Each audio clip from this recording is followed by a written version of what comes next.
Ohayo gozaimasu. Ako si Jun, isang bagong mekaniko dito sa Hokkaido, Japan. Tara, samahan niyo ako sa trabaho ko ngayong araw. Ang gagawin natin ngayong araw is magpapalit tayo ng front shock absorber ng isang Nissan Serena dahil naliligo na to ng oil. Madali lang naman magtanggal ng front shock absorber at wala ka na magagamitin na special tools dito. Ang mahirap na dito is marami ka talaga matatanggal ng mga cover sa ibabaw ng sasakyan. First time ko pala itong gagawin na magpalit ng shock absorber, kaya hindi ko pa to alam kung ano yung mga step by step na gagawin dito, kaya ang sinunod ko lang dito is yung utos ng hapon.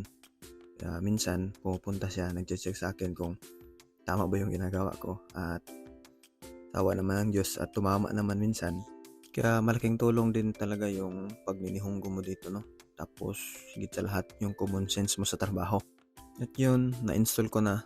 Papacheck ko na lang to sa hapon kung okay ba, kung wala bang nagsobrang mga pyesa. Kung okay ba yung mga bolt, nasa tamang posisyon ba.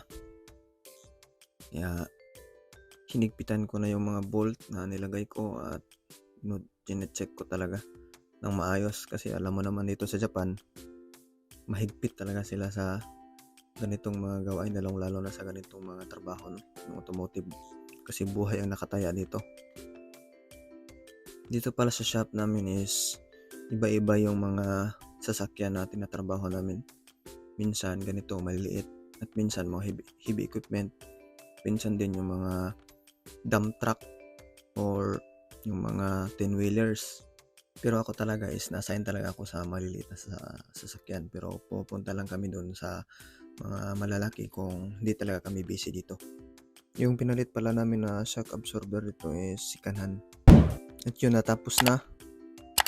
Salamat sa panonood and more videos to come. Thank you and God bless.